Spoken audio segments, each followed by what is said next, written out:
नमस्कार विद्यार्थियों, मैं doctor Nitesh Kumawat, head of naturopathy and yoga department, Mansa institute of medical and health science, Jaipur, Rajasthan. विद्यार्थियों, आप हमारे इंस्टीट्यूट से 2.5 वर्षीय DNYS कोर्स का अध्ययन कर रहे हैं, जो शिक्षा मंत्रालय भारत सरकार के केंद्रीय शिक्षा बोर्ड NIOS से प्रायोजित हैं। यह कोर्स राष्ट्रीय और अंतर्राष्ट्रीय स्तर पर मान्यता प्राप्त हैं। विद्यार्थियों, प्रथम वर्ष DNYS कोर्स के अंदर आपके 6 पेपर हैं, जिसमें से 3 प्रैक्टिकल और 3 थियोरेटिकल पेपर हैं। तो थियोरेटिकल पेपर के अंदर आपके जो कोड है 811, 812 और 813 नंबर सब्जेक्ट कोड है, जो अलग अलग विषयों के हैं। तो आपके पास में भारत सरकार द्वारा प्रिंटेड बुक तो पहुंच चुकी होगी और मुझे विश्वास है कि आप उसका अध्ययन निरंतर कर रहे होंगे। पर साथ ही साथ में आपकी सुनिश्चित सफलता के लिए इंस्टीट्यूट ने कुछ शॉर्ट नोट्स बनाए हैं, जिनको समझकर आप जल्दी से जल्दी बेहतर नंबर से पास भी हो सकते हैं और आपके कॉन्सेप्ट भी क्लियर हो सकते हैं। तो उन्हीं शॉर्ट नोट्स को हमने वीडियो के माध्यम से आप तक पहुंचाने का हम अभी कार्य कर रहे हैं। तो पिछले जो हमारे वीडियोस थे वो 811 और 812 जो सब्जेक्ट कोड था, वो कंप्लीट उसका जो सीरीज है हमने हमारे यूट्यूब चैनल पर अपलोड कर दिया है, तो आप जाकर उनको देखें। अब शुरू करेंगे हम 813 नंबर जो सब्जेक्ट कोड है, जो सब्जेक्ट कोड है आपका शरीर रचना, क्रिया विज्ञान और योग के प्रभाव के बारे में। तो ये तीसरा प्रश्न पत्र है आपका। तो इसमें हम आज सबसे पहला चैप्टर पढ़ेंगे। तो सबसे पहला चैप्टर जो है वो मानव शरीर संरचना, परिचय एवं योग के प्रभाव के बारे में बताया जाएगा। तो इसमें लिखते हैं कि वैज्ञानिक दृष्टिकोण से अध्ययन करें तो मानव शरीर की संरचना का मूल आधार जो होता है वह कोशिका होती हैं, सेल्स।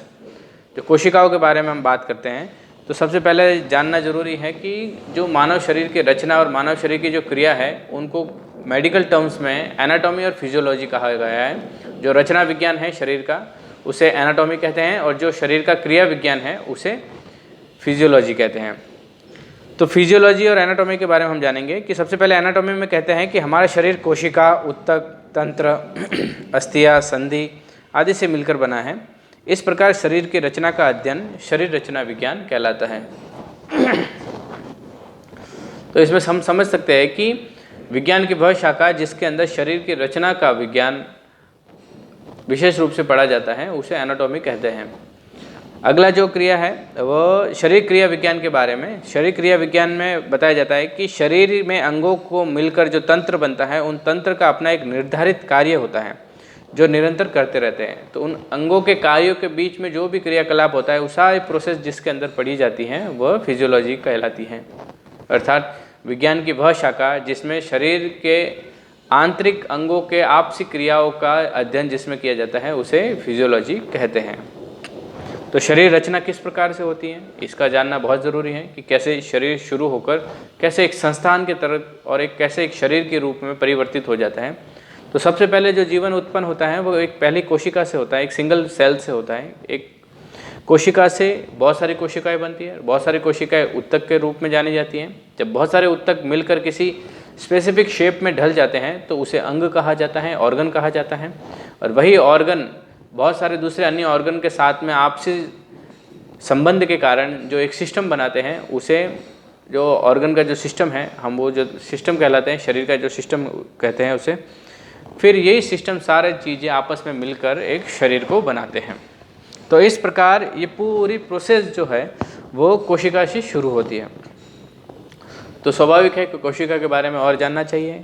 कोशिका के क्या होती हैं, किस प्रकार से होती है। वैसे विज्ञान से जुड़े हुए जितने भी छात्र हैं और भारतीय जो एजुकेशन पॉलिसी है उसके अकॉर्डिंग भी 10th तक तो लगभग आपको एक बेसिक विज्ञान जो पढ़ाया जाता है उसमें भी कोशिकाओं का जिक्र अवश्य होता है।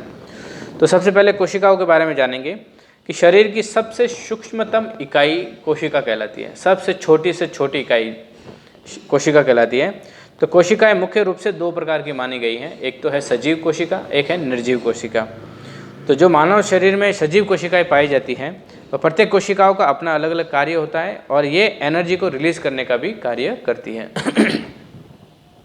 तो कोशिकाओं को अगर 2 भागों में विभाजित किया जाए तो एक तो सजीव कोशिका हो गई और दूसरी हो गई निर्जीव कोशिका। तो निर्जीव कोशिका वे सब निर्जीव जीव तो नहीं कह सकते उन्हें, निर्जीव वस्तुएं जितनी भी हैं उनके अंदर का जो सबसे छोटा पार्टिकल जिसको हम अणु कहते हैं, उसको सेल्स के रूप में समझा जा सकता है। अगले जो है सजीव। तो सजीव में 2 प्रकार की कोशिकाएं आती हैं। एक तो होती है पादप कोशिका और एक होती है जंतु कोशिका। पादप कोशिका यानी पेड़ पौधों के अंदर जो भी कोशिकाएं, उनका जो न्यूनतम जो सूक्ष्मतम इकाई है उसे पादप कोशिका कहलाती है। और जितने भी जीव जंतु हैं, जो चर जीव हैं, उन सब के जो सबसे सूक्ष्मतम इकाई है वो जंतु कोशिका में कहलाती है। इन दोनों के स्ट्रक्चर में थोड़ा बुनियादी फर्क होता है। तो कोशिका की संरचना जो होती है, मुख्य रूप से दोनों प्रकार की कोशिकाओं के अंदर ये चीज़ों का उपलब्धि होते ही है। तो सबसे पहले जो कोशिका के अंदर होती है वह होती है कोशिका कला या झिल्ली, सेल मेम्ब्रेन बोलते हैं। जो कोशिकाओं के जो चारों तरफ से जो उसको आवृत करती है, उसका ऊपर का कोटिंग बोल सकते हो, वो होती है कोशिका कला या सेल मेम्ब्रेन। दूसरी जो चीज़ है कोशिका द्रव्य। कोशिका के अंदर एक चिपचिपा सा एक गाढ़ा द्रव्य होता है, जिसके अंदर सारे जो लिविंग जो एलिमेंट्स है, जो रिक्वायरमेंट है, वो सारे कुछ अवेलेबल होते हैं। उसको साइटोप्लाज्म कहते हैं। यह कोशिका द्रव्य भी उसे कहा जाता है।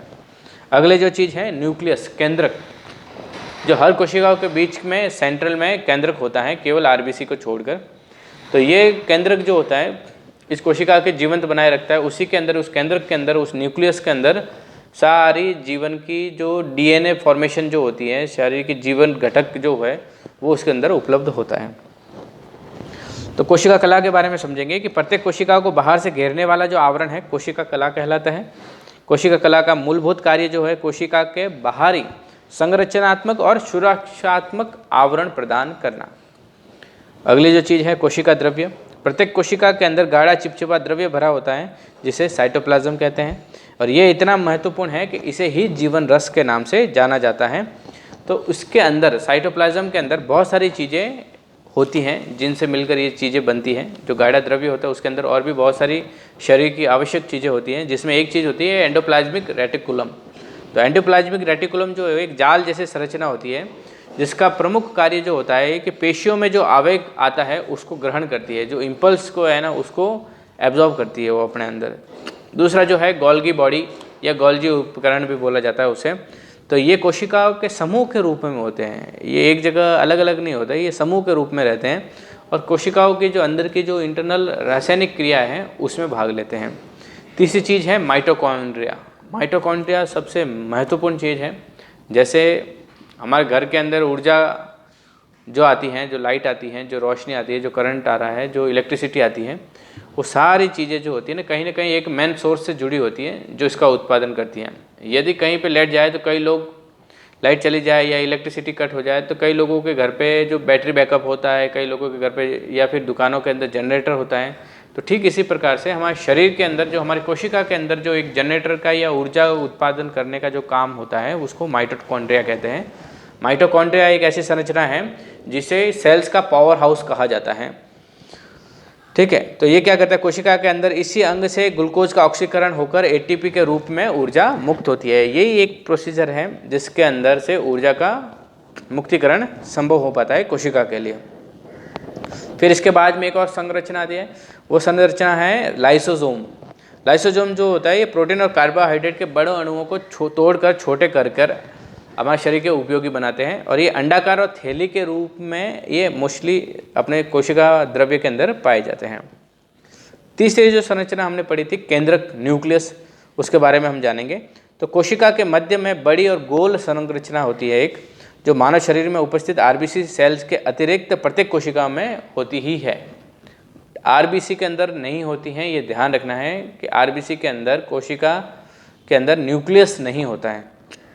ठीक है, तो जो न्यूक्लियस होता है उसके अंदर क्या होता है, डीएनए होता है, क्रोमोसोम्स होते हैं, जो 23 जोड़े क्रोमोसोम्स होते हैं जो जीन मिलकर जीन्स बनते हैं और पैतृक गुणों के वाहक होते हैं। एक पीढ़ी से दूसरी पीढ़ी के अंदर गुणों के वाहक जो होते हैं वही हैं, उसे डीएनए कहते हैं। और वो डीएनए जो होता है वो न्यूक्लियस के अंदर रहता है। सर्वप्रथम जो कोशिकाओं की खोज की थी, जो वर्तमान आधुनिक विज्ञान के अनुसार जो है, उनका नाम था रॉबर्ट हुक। क्या नाम था? Robert Hooke. तो रॉबर्ट हुक जो थे, उन्होंने कोशिका के बारे में संरचना जो कैसी है, उसका कैसा स्ट्रक्चर है और क्या चीज़ है, उसके बारे में सबसे पहले बताया था। अब अगली जो चीज़ पढ़ते हैं, जब कोशिकाएं, बहुत सारी कोशिकाएं मिलकर एक स्वरूप लेती हैं, उसे उत्तक कहा जाता है, टिश्यू कहा जाता है। तो टिश्यू के बारे में पढ़ते हैं कि कोशिकाओं का समूह जो है उत्तक कहलाता है, जो रचना एवं कार्यों में समान होती हैं। तो सेम टाइप के जितने भी उत्तक हैं वो सब सेम टाइप का काम करेगी। ठीक है, उत्तक जो होते हैं मोस्टली 4 कैटेगरी में डिवाइड हुए हैं। सबसे पहले है उपकला उत्तक बोलते हैं, एपिथेलियल टिश्यू बोलते हैं। दूसरा है मांसपेशी उत्तक बोलते हैं, जिसे मस्कुलर टिश्यू बोलते हैं। तीसरा जो है संयोजी उत्तक, कनेक्टिव टिश्यू। और चौथा जो है वो है तंत्रिका उत्तक, जिसे नर्वस टिश्यू बोलते हैं। तो ये 4 प्रकार के जो उत्तक हैं उनके बारे में हम जानेंगे कि सबसे पहला जो है वो है एपिथेलियल टिश्यू या उपकला उत्तक। उपकला शब्द से ही या पता चल रहा है कि ये बाहर की तरफ से कोई कोटिंग करने का काम करेगी। तो यह उत्तक उन कोशिकाओं का समूह है जो अंगों को आवृत या बाहरी आवरण प्रदान करते हैं, जैसे हमारी त्वचा। जो हमारी त्वचा जो बनी हुई है, तो ये त्वचा उत्तक जो है वो उपकला उत्तक से, एपिथेलियल टिश्यू से बनी हुई है। अगले जो है उत्तक मस्कुलर टिश्यू, जिससे मांसपेशियाँ बनती हैं। तो शरीर में उपस्थित समस्त मांसपेशियों को संकुचन व विस्तार करने का कार्य करती हैं। पेशियाँ उत्तक से मिलकर बनती हैं और शरीर में 500 से अधिक पेशियाँ हैं, जिन्हें 3 प्रकार से देखा जाता है। 3 प्रकार की मांसपेशियाँ शरीर के अंदर पाई जाती हैं। एक तो होती है ऐच्छिक, जिसको बोलते हैं वॉलंटियर। दूसरा है अनैच्छिक, इनवॉलंटियर। और तीसरा जो है हृदय की जो पेशी होती है, हृदय पेशी, जिसको हार्ट जो बोलते हैं मसल्स भी बोला जाता है। तो ये 3 प्रकार की पेशियाँ जो होती है, ये जो बनती है वो मस्कुलर सेल से बनती है, मस्कुलर टिश्यू से। अगला जो है वो है संयोजी उत्तक या कनेक्टिव टिश्यू। कनेक्टिव टिश्यू शब्द से पता चल रहा है कि किसी चीज़ को कनेक्ट करने का काम करता है। तो ये उत्तक जो है अंगों को आपस में जोड़े रखने का कार्य करते हैं, जैसे हड्डियाँ, रक्त, लसिका, प्लाज्मा। इन सब को आपस में जोड़ने के लिए जिन सेल्स का काम होता है, उस सेल्स का सिस्टम जो कहलाता है वह कनेक्टिव टिश्यू कहलाता है। और लास्ट जो उत्तक है वह है तंत्रिका उत्तक या नर्वस टिश्यू। तो ये तंत्रिका उत्तक जो होता है संपूर्ण शरीर के अंदर संवेदनाओं को ग्रहण करने का कार्य करते हैं। जैसे इनसे जो निर्माण होता है वह न्यूरॉन्स होते हैं, इनसे न्यूरॉन्स की निर्माण होता है। फिर आखिरी में जो चीज़ हम पढ़ रहे हैं, जो वह चीज़ है अंग। उत्तकों से मिलकर अंग का निर्माण होता है। प्रत्येक अंग अपना एक निश्चित कार्य करता है, जैसे आमाशय, लीवर, त्वचा, हृदय, फेफड़े। और ये सभी अपने स्पेसिफिक कोशिकाओं से बने हुए होते हैं, पर सभी अंगों का अपना अपना एक कार्य होता है और ये संयोजी रूप से भी अपना एक किसी स्पेसिफिक कार्य को निर्वहन करते हैं। तो इस प्रकार से आपके जो सिलेबस के अंदर 11 प्रकार के तंत्र के बारे में बताया गया है।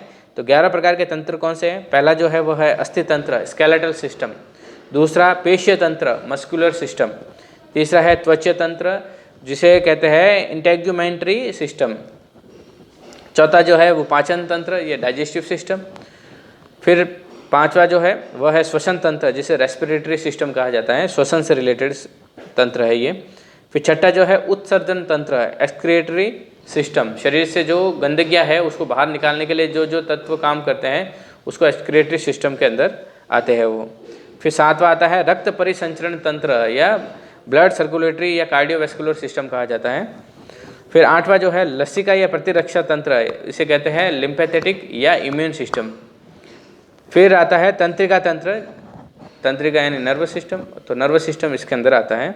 फिर 10वां आता है प्रजनन तंत्र। प्रजनन तंत्र में क्या होता है, जो जीवन में रिप्रोडक्शन करने वाला जो प्रोसीजर है वो उसके द्वारा होता है, तो उसे कहते हैं रिप्रोडक्शन सिस्टम। 11वां जो है वो है अंतस्रावी ग्रंथि तंत्र। तो अंतस्रावी ग्रंथि यानी एंडोक्राइन ग्लैंड जितने भी हैं उनका अपना आप में एक सिस्टम बना हुआ है, उसे एंडोक्राइन सिस्टम कहा जाता है। तो ये सभी सिस्टम का विस्तार जो है हम आगे अगले अध्यायों में पढ़ेंगे। तो पहले तो हमको खाली एक बेसिक रूप से पता होना चाहिए कि कितने सिस्टमों के बारे में हम पढ़ने वाले हैं। तो अब ये चीज़ बताई जाती है आगे कि भाई जैसे इस सिलेबस का जो हेडिंग था वो शरीर रचना के बारे में था और साथ में योग का क्या प्रभाव है उसके बारे में। तो मानव शरीर की कोशिकाओं पर योग व यौगिक क्रियाओं का सीधा व सकारात्मक प्रभाव पड़ता है। योग मात्र शारीरिक अभ्यास न होकर योग एक अनुशासन व ध्यानात्मक सकारात्मक पहलू है, जो हमारे कोशिका लेवल तक हमारे जीवन को फिर से पुनर्जीवित करने और शरीर के स्वास्थ्य को बरकरार रखने और अंतरात्मा की सामर्थ्यता को बनाए रखने के लिए काम करता है। यम नियम अर्थात अहिंसा व सत्य आदि का पालन करने से शरीर की कोशिकाओं में नकारात्मक भाव नहीं आते हैं, जिससे शरीर तनाव मुक्त रहता है। फिर आसनों का विधिपूर्वक निरंतर अभ्यास करने से कोशिकाओं में रक्त संचार की क्रिया बढ़ती है, जिससे कोशिकाओं की आयु और कार्य क्षमता दोनों बढ़ती है। फिर प्राणायाम का अभ्यास करने से ऑक्सीजन अधिक कोशिकाओं तक पहुंचता है, जिससे अधिक ऊर्जा मिलती है और जीवन को बेहतर बनाने में मदद मिलती है। फिर प्रत्याहार, इंद्रियों पर संयम से कोशिकाओं में सकारात्मक सोच का प्रभाव होता है। और ध्यान के अभ्यास से संवेगों पर नियंत्रण होता है। आपकी जो संवेदनाएं उस पर नियंत्रण धीरे धीरे ध्यान के प्रभाव से संभव है। फिर संवेगों पर जो नियंत्रण होता है उससे क्या होता है, आपके शरीर के अंदर जो हार्मोन्स है उनके ऊपर भी आपका संतुलन आने लगता है और धीरे धीरे आपका शरीर जो होता है हमेशा या तो स्वस्थ रहेगा और अस्वस्थ हुआ है तो वो स्वस्थ होने लगेगा। तो इस प्रकार से योग का प्रभाव हमारे शरीर की कोशिका स्तर पर भी पड़ता है। तो इस प्रकार हमने जाना कि क्या क्या एक एनाटॉमिकल और फिजियोलॉजिकल जो कंडीशंस जो हमारे सामने आने वाली हैं अगले अभ्यास के अंदर, अगले चैप्टर के अंदर, तो इसके बारे में हमने आज जाना। तो आशा करता हूँ अगर आपको समझ में नहीं आया तो एक बार वीडियो को और अच्छे से समझें, देखें और साथ ही साथ में जो हमने पुस्तक भेजी है आपके पास में उनको भी पढ़ते रहें, समझते रहें। तो इसी के साथ में पहला चैप्टर खत्म होता है और आगे जो हम पढ़ेंगे दूसरा चैप्टर होगा जो मानव अस्थि तंत्र की संरचना, कार्यविधि और योग के प्रभाव के बारे में होगा। तो अगले वीडियो तक धन्यवाद।